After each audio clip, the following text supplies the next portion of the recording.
Southern Assault 2025 took place the first weekend of November. This year, the event had expanded from a 2-day Alpha Strike tournament to a 4-day mini-convention. In addition to the Alpha Strike tournament, there would be a Battletech tournament on Monday and then grinders and other small games throughout the extended weekend. I was originally planning to play in both the Alpha Strike and Battletech tournaments, but a conflict with work meant I wouldn't be able to stay for Monday. That meant I'd only be playing in Alpha Strike this year. The requirements for Alpha Strike lists were pretty similar to Southern Assault 4 from last year. A force needed to be 375 PV or less and conform to a chosen faction and era pairing. One salvage pick was allowed that needed to be from the chosen era, but could be picked from any faction that your primary faction was reasonably likely to fight. Battle mechs, industrial mechs, proto-mechs, combat vehicles, conventional infantry, and battle armor were all allowed, but no units tagged as experimental could be taken. There were maximums for each unit type in a list, 16 units overall, and then at most 14 mechs, 8 combat vehicles, 5 infantry, and 5 proto-mechs. Skill levels generally needed to be from 3 to 5, but a list could have up to 2 units at skill 2 and up to 2 units at skill 6. A rule of 2 was also in effect. At most 2 units in a list could share a chassis name, and each mech must be a different variant. Then there were some restrictions on special abilities for units. A list could contain at most 2 points of jump, strong, or artillery. Some abilities, like artillery, cannons, and drones, were also allowed on units, but ignored. When I started to plan out my list for the tournament, I was struck by a theme idea. I didn't think it would make a very competitive list, but once I had thought of it, I knew it was going to be stuck in my head and that I'd end up building my list around it. The idea was a force based on the Mech Commander computer game with a Smoke Jaguar Mad Cat as my salvage pick. With the releases from the Mercenaries Kickstarter, every Intersphere mech in the game other than the Hollander was available in plastic. I had most of them already painted in my Mech Commander inspired paint scheme that I use for Federated Commonwealth miniatures. That meant my painting for the tournament could be just a Firestarter and a Jaeger mech that I wanted in the scheme anyways. To match my theme, I picked Federated Commonwealth and the Clan Invasion as my faction and era. Then I set about figuring out which variants of each of the mechs would work out. I ended up with an Atlas 7S, Awesome 9Q, Jaeger Mech 7D, Catapult C4C, Centurion 10B, Hunchback 5S, Firestarter 9S, Raven 2X, and a Commando 7J. For some of those, the variants were picked to match how the mechs were represented in Mech Commander. The heavier Jaeger Mech and Centurion variant, and the Commando with jump jets. Then for the Raven, my selection was limited since I was using my salvage pick on a Mad Cat, and so I couldn't get one with actual electronic warfare capabilities. For my salvage pick, I wanted a Smoke Jaguar Mad Cat.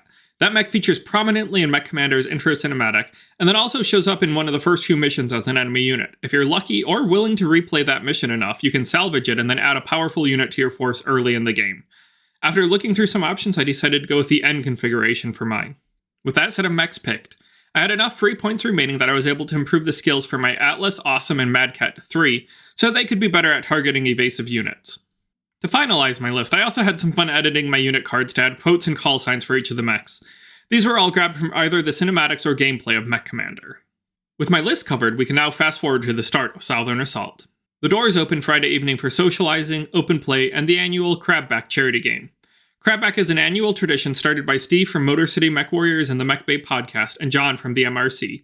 They pit crabs and hunchbacks against each other in order to battle for the title of the best 50-ton mech, while raising money for Children's Miracle Network hospitals. Since their first game a few years ago, it has expanded to include additional games. This year, the main game between Steve and Jonathan would be in Battletech rather than Alpha Strike for the first time. Then there would be 3 Alpha Strike games played by top donors, and Battletech grinder tables. All of those smaller games would feed into John and Steve's game by providing airstrikes that they could use against each other. I got to play in one of the top donor games. I had donated to both sides, but ended up fighting on behalf of the Hunchbacks. I was pitted against my friend Jeff. Our game was brutal and came down to a single crab facing off against a single Hunchback at the end. A 12 on a critical hit roll took off that last Hunchback's head and gave the win for our game to Jeff and the crabs. After the top donor games had all wrapped up, the main Crabback battle kicked off. John's Hunchbacks and Steve's crabs brawled it out, but in the end, the crabs emerged victorious and earned a spot on the Crabback trophy for the first time. Most importantly, the event raised over $4,000 to help sick children. The Alpha Strike tournament started the next morning. Saturday would feature 3 games with a lunch break between games 1 and 2. The second half of the games would then be played on Sunday. For the first game, I was paired with Jacob. He had brought a Republic of the Sphere list featuring a Kodiak 2-2, an Atlas 7DR, a Malice XV, a Lament 2R mains, a Kintaro 19B, a Mongoose 2 268, a Cougar E, and a Jackalope KB. Our scenario was fight. The primary objective was destroying and crippling enemy units. Then there were bonus points for things like making a melee attack, having your smallest unit destroy a unit, taking out your opponent's highest point unit, and more. I decided to focus fire on Jacob's big units to try to take them down as quickly as possible. The Kodiak 2 with hard gel was tough, but luckily I was able to hit it hard enough that it only benefited from that ability once. Then I moved on to his other big units as primary targets. I think the deciding factor for this game though was that Jacob spread out his firepower across mostly my lighter units. He killed a good number of them, but they were much lower PV than the big units I was focusing on, and losing them resulted in very little reduction to my force's firepower. At the end of the battle, I had taken down most of his force while only losing about 150 PV of mine. That gave me a 21-11 victory in the game. For the second game, I was up against Kevin. He brought a Clan Wolf force that conformed to what I kind of expect as a competitive Southern Assault list. He had a Timberwolf B, Summoner C, Stormcrow Prime, Wolfen E, Firemoth P, 2 Balak Strike VTOLs, a Hephaestus Scout Tank D, a unit of Warg Battle Armor, and a unit of Black Wolf Battle Armor. That gave him a definite speed advantage with 4 units that could move more than 20 inches with TMM 4 or better. The scenario for this game was Did I Hear You Say Supplies? It featured 5 objective markers, 1 in the middle of the board and then 1 in the middle of each quarter of the board. Points were scored each turn for uncontested control of those objectives. Here my list's slow speed was going to hurt. For the first turn we were both able to claim the 2 objectives closer to us, but Kevin's speed advantage also let him get a unit to the middle one. Then his fast units were able to push to my side of the board during the rest of the game to prevent me from scoring much, while I was much slower to get across to contest his objectives. After 4 turns of play, he had scored objectives 11 times and I only managed to score 4 times. I forgot to jot down our final scores, but I think it was something like 19-10. For Saturday's last game, I was facing off against Lucas. He brought a Free Worlds League list with a Battlemaster 6C, a Carronade 7M, a Giuliano 5A, an Eris 2N, a Blade 7R, an Anvil 3R, a Whitworth 2H, and a Hammer 3C. Both the Battlemaster and Carronade were at skill 2 and the rest of his list was at skill 3. He was going to have accurate shooting. Our scenario was strategic points. This one featured 3 objectives in the midline of the battlefield, with points rewarded each turn for uncontested control of those objectives. Our table's terrain was interesting for this scenario. We had a big wall in the middle with the central objective on the far side of it from my board edge. I decided that I'd need to focus on one of the side objectives and then pivot towards the middle one. I started deployment by setting my faster units towards the middle of my edge, and then once Lucas put his Giuliano down towards one side, I dropped my heaviest units all on the other side to concentrate my force on that side's objectives, while he'd have his heaviest units more spread out. That strategy paid off with me able to concentrate fire on the Carronade and take it down early. Then it was a grinding battle as I advanced on that side's objective and then pivoted to move across the middle of the battlefield from there. In the end, I managed to destroy every one of his units for a 22-9 victory. After that game wrapped, I was pretty happy with how things were going. I had low expectations for my list in objective games, but managed to earn 2 victories already. I could lose every remaining game and still feel okay about how I did.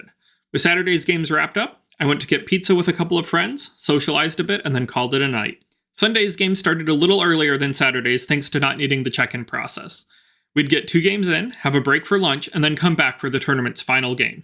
For the first game of the day, I was paired up with Will. He had a Marian Hegemony list, with an Emperor 6L, a Cyclops 11H, a Thunderbolt 7SE, a Gladiator 7R, a Phoenix Hawk 4L, a Commando 4H, an Ontos Heavy Tank 3053 refit, a Gauss Demolisher Heavy Tank, a J. Edgar Light Hover Tank, and a unit of Purifier Battle Armor. This game had the only scenario that was completely new compared to the previous year. Oh, the chaos of it all. It featured 6 objective markers laid out in a big hexagon. At the start of each turn, we'd each roll a die to randomly pick one of those objectives as our primary for the turn, and it would be worth 3 times as much as the other objectives for us. Unfortunately for me, luck was definitely not on my side for this game. My randomly picked objective was on the far side of the board half the time, while my opponent rolled an objective on their side of the board for half the turns too. Then my dice struggled to score the hits that I needed to take out their units. And it ended up feeling like my most lopsided defeat of the event. Our final score was 25-9 in Will's favor. The next game I was matched up with Patrick. He had a clan list that looked pretty scary. It was an Executioner I, a Direwolf S, 2 Vipers H and F configs, a Shadowhawk 2C, a Chameleon TRC 4C, 2 Firemoths H and P configs, 2 Clan Demolisher heavy tanks, and 2 units of Nighthawk light power armor suits. Our scenario was hold the line. The primary objective was moving units across the middle line of the battlefield and having them end the game on your opponent's half of the board. With my slower force, I wanted to go to one side of the board and then try to hurry across before turning around to fight. 2 things ended up working out in my favor. First, our table had a lot of terrain that I could use to deny line of sight as I moved towards the far side of the board. And then second, Patrick decided to play more defensively and didn't rush his Fire Moss and Vipers to go in for quick kills. That meant that we were both able to get our entire forces across the middle line before taking any losses. Then when we pivoted to fight, I was able to use the terrain to limit his ability to have his slower units, like the Demolisher, shoot at me. He got more aggressive later in the game and moved some of his faster units back to his side of the board to try to kill off my weakened Atlas, but it managed to hold on and gave me a victory. Our final score was 21-15. For the tournament's final game, I was up against Michael. He brought a Federated Suns list with a Devastator 10, a Templar 3B configuration, an Ostrock 6R, an Ossol 83, a Night Sky 6T, a Firestarter S3, a Gunsmith 11NG, a Javelin 12N, a Clan Demolisher heavy tank, and a unit of Inner Sphere standard magnetic battle armor. This scenario was Extraction, sometimes nicknamed as Karnov Down. 2 downed helicopter tokens were on the midline of the battlefield, each with 2 person tokens nearby. The person tokens could get picked up and carried off, while the downed helicopters needed to be controlled. At the end of the game, a randomly determined token would contain the Governor for bonus points. With my slower force, I wanted to focus on one set of tokens. Unfortunately, Michael's Gunsmith was fast enough that it could nab one of that set's person tokens before I could even get to it. I tried to contest his person tokens a little bit with my Commando. It heroically took fire from 4 mechs before going down, but it did go down, and allow him to claim 4 of the tokens to my 2 at the end of the game. And then the Governor ended up being one of his tokens too. That gave Michael a victory with a final score of 23-11. With that, the tournament was over. I had won 3 games out of 6, which is honestly better than I expected with my list. After a bit of time for scores to be tallied, it was time for the award ceremony. And this year, the top prize went to Matthew LeBaron.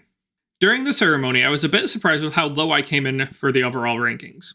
I was expecting to be about the midpoint with my 3-3 record, but ended up being called somewhere in the high 60s out of just under 100 players. After the official scores were shared a few days later, I understood why my overall ranking had been worse than expected. My paint score was only recorded as 22 points. That meant my miniatures were graded as fully painted, but only to the most basic of tournament requirements. I feel comfortable saying that was a mistake in the paint judging, and my overall ranking would have been better if I had gotten an accurate paint score. Talking to some other players afterwards, I also wasn't the only one with a paint score that didn't really seem to line up with the published paint score rubric. As with previous Southern Assault tournaments, players do get a lot of swag. Between an initial swag bag, prizes, and gifts from other players, you get a lot for participating even if you don't rank well. Everyone got a shirt, a measuring tape, a new Fortress design mech, dice patches, stickers, a set of objective tokens, a box of Steel Rift miniatures, a Gothic salvage box, pawns from Cross Electric Designs, a plane from Tabletop Terrain, a mini from Sage Print Labs, and more. Overall, I accomplished my goals for the event, having fun and hanging out with friends. I liked the expansion of Southern Assault to a mini convention, even though I only participated in the Alpha Strike tournament. I liked having the event at a hotel both for the convenience of being able to access my room easily throughout the day, and having a better selection of restaurants close by. Switching to even days with 3 games each was also an improvement over playing 4 games in the first day the year before. My only real complaint about the event this year was the irregularities in paint judging, so I hope that system can be improved for next year. Maybe just giving the judges more time to score, or ensuring that multiple judges look at each force would be enough to avoid the mistakes that seem too common this year. Despite that, I had a great time at the tournament overall, and I look forward to attending Southern Assault again in 2026. Thanks for watching. If you enjoyed this video and would like to see more from me, you can subscribe here on YouTube at scottsgameroom.com or on Patreon. I'd also like to say thanks to my supporter tier backers on Patreon, Jake Sarna, Joshua, Camilla, and Zachary Petru.